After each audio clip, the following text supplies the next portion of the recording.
इधर की भोज्या नामक पत्नी से 3 पुत्र हुए। कुश, कृत और रोमपाल।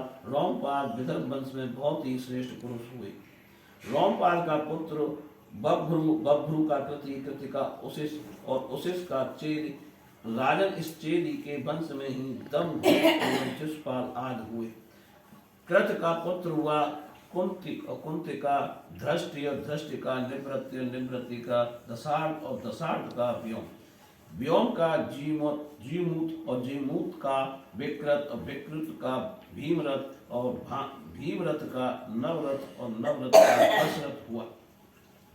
दशरथ से शकुनी और शकुन से करम भी, करम से देवराज हुआ।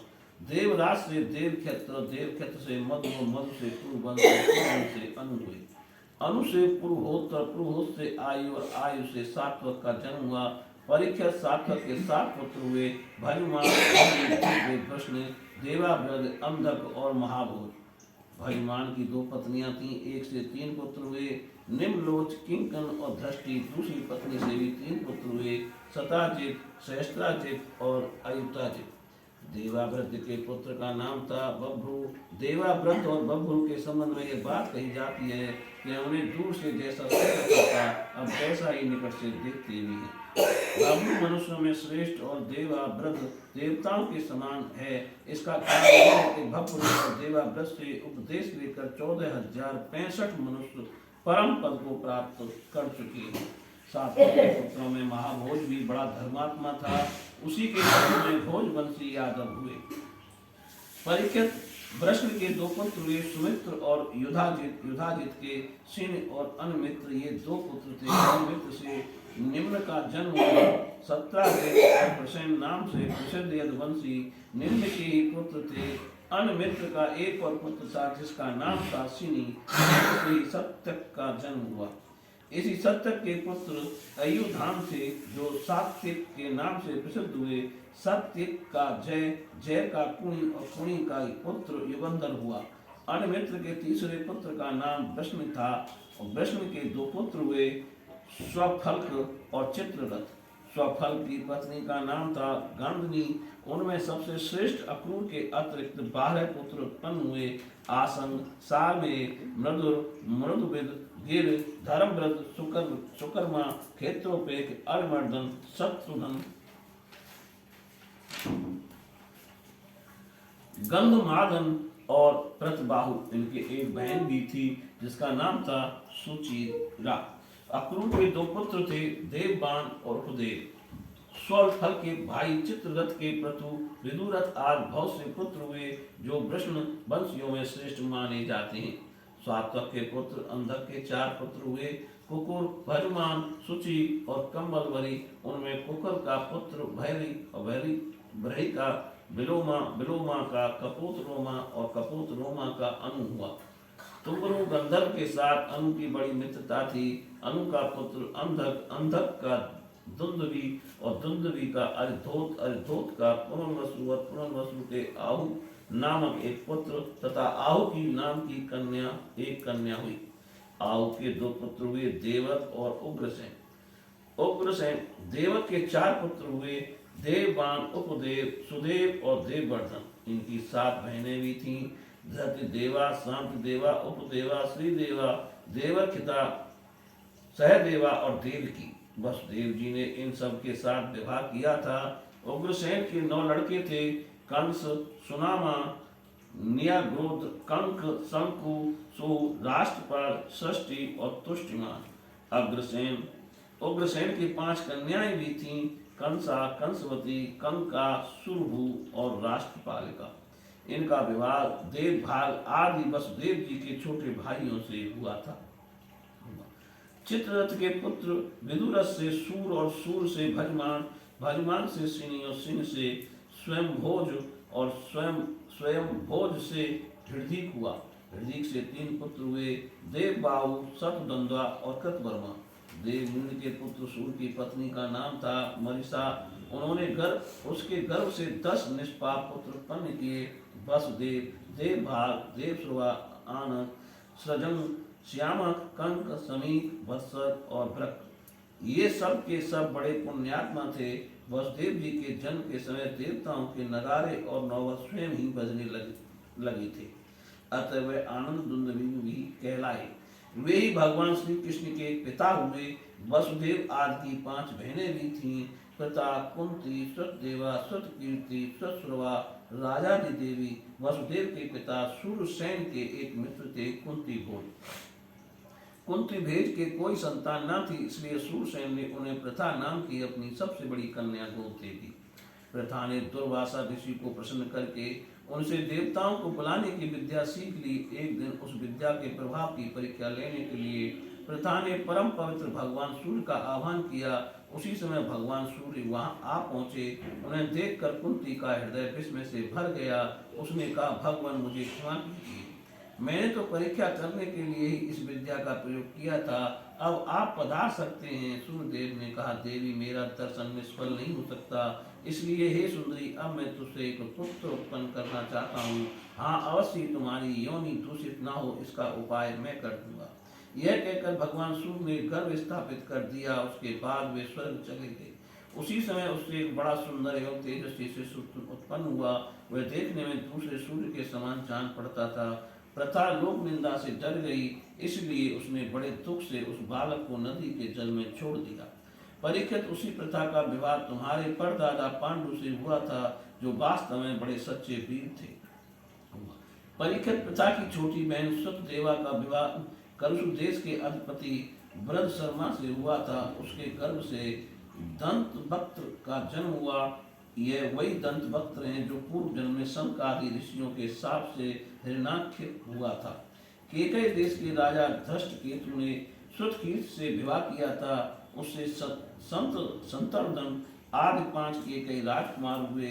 राजाधिदेवी का विवाह जयसेन से हुआ था। उसके 2 पुत्र हुए, बिंदु और अनुबिंद। वे दोनों ही अवंती के राजा हुए। चेदिराज दमघोष ने सुतसुवा का पाणी ग्रहण किया था। उसका पुत्र था शिशुपाल, जिसका वर्णन मैं पहले सप्तम स्कंद में कर चुका हूँ। वसुदेव जी के भाइयों में से देवभाग की पत्नी कंसा के गर्भ से 2 पुत्र हुए, चित्रकेतु और बृहद्रथ। देवश्रवा की पत्नी कंसवती से सुवीर और इश्मानु नाम के 2 पुत्र हुए। आनक की पत्नी कंका के गर्भ से भी 2 पुत्र हुए, सत्यजित और पुरजित। संजय ने अपनी पत्नी राष्ट्रपालिका के गर्भ से वृष और दुर्मश्रण आदि कई पुत्र उत्पन्न किए। इसी प्रकार श्यामक ने सुरभूमि नाम की पत्नी से हरिकेश और हिरण्याक्ष नामक 2 पुत्र उत्पन्न किए। मिश्र केशी अप्सरा के गर्भ से बत्सत के भी वृक के आदि कई पुत्र हुए। वृक ने दुर्वाखी के गर्भ से तक के पुष्कर, साल आदि कई पुत्र उत्पन्न किए। समी की पत्नी सुदामिनी ने भी सुमित्र और अर्जुन पाल आदि कई बालक उत्पन्न किए। कंद की पत्नी कणका के गर्भ से 2 पुत्र हुए, ऋतधान और जय। आनंद कुंदवी वसुदेव जी की पौरवी, रोहिणी, भद्रा, मदिरा, रोचला, इला और देवकी आदि बहुत सी पत्नियां थीं। रोहिणी के गर्भ से वसुदेव जी के बलराम, गद, सारण, दुर्मद, विपुल, ध्रुव और कृत आदि पुत्र हुए थे। पौरवी के गर्भ से उसके 12 पुत्र हुए, भूत, सुमुद्र, भद्रभाव, दुर्मद और भद्र आदि। नंद, उपनंद, कृतक, सूर्य आदि मदरा के गर्भ से उत्पन्न हुए। कौशल्या ने एक ही वंश उजागर पुत्र उत्पन्न किया था, उसका नाम था केसी। उसने रोचना से हस्त और हेमांगद आदि तथा इलाके वरुवल्क आदि प्रधान यदुवंशी पुत्रों को उत्पन्न किया। परीक्षित, वसुदेव के धृत देवा के गर्भ से विप्रष्ट नाम का एक ही पुत्र हुआ और शांति देवा से श्रम और प्रतिश्रुत आदि कई पुत्र हुए।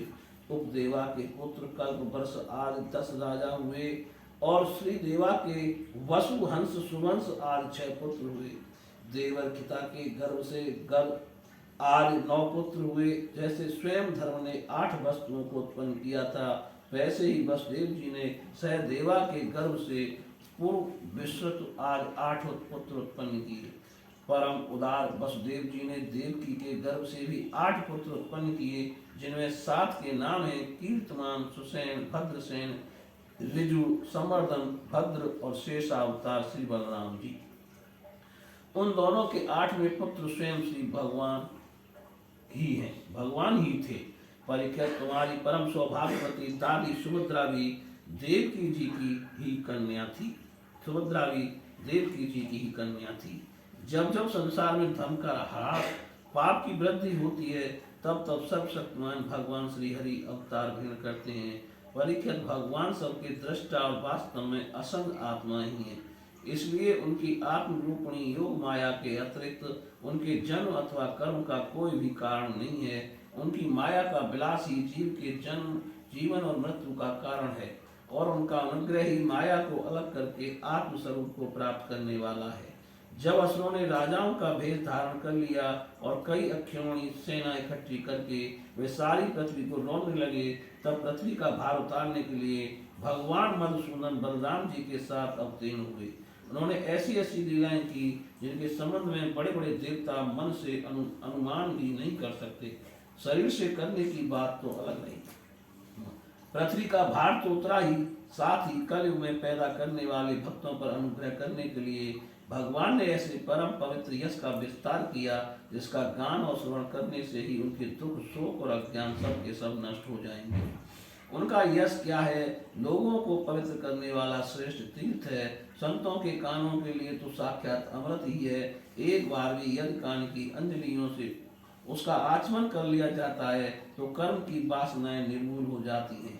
परीक्षित, भोज, प्रश्न, अंधक, मधु, सूरसेन, दशहर, कुरु, संजय और पांडुवंशी वीर निरंतर भगवान की लीलाओं की आदर पूर्वक सराहना करते रहते थे।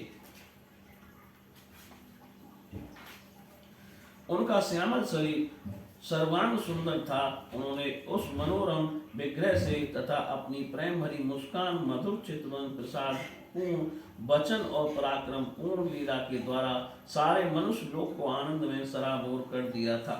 भगवान के मुख मंगल की शोभा तो निराली ही थी। मकराकृति कुंडलों से उनके कान बड़े कमनीय मालूम पड़ते थे। उनकी आभा से कपोलों का सौंदर्य और भी खिल उठता था। जब वे विलास के हास हंस देते तो उनके मुख पर निरंतर रहने वाली आनंद में मानो बाढ़ सी आ जाती। सभी नर नारी अपनी नेत्रों के प्यालों से उनके मुख की माधुरी का निरंतर पान करते रहते, परंतु तृप्त नहीं होते। वे उसका रस ले लेकर आनंदित तो होते ही, परंतु पलकें गिरने से उनके गिराने वाले निमि पर खींचते भी। लीला पुरुषोत्तम भगवान अवतीर्ण हुए मथुरा में बसदेव जी के घर, परंतु वहां रहे नहीं। वहां से गोकुल में नंद बाबा के घर चले गए। वहां अपना प्रयोजन जौ, ग्वाल, गोपी और गोओं को सुखी करना था, पूरा करके मथुरा लौट आए। ब्रज में, मथुरा में तथा द्वारका में रहकर अनेकों शत्रुओं का संहार किया। बहुत सी स्त्रियों से विवाह करके हजारों पुत्र उत्पन्न किए। साथ ही लोगों में अपने स्वरूप का साक्षात्कार कराने वाली अपनी वाणी स्वरूप श्रुतियों की मर्यादा स्थापित करने के लिए अनेक यज्ञों के द्वारा स्वयं अपना ही यजन किया।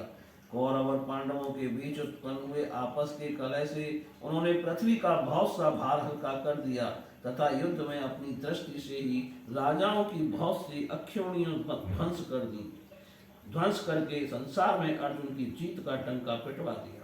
फिर उद्धव को आत्म तत्व का उपदेश किया। इसके बाद वे अपने परम धाम को सिधार गए। बोलिए श्री कृष्ण भगवान की जय।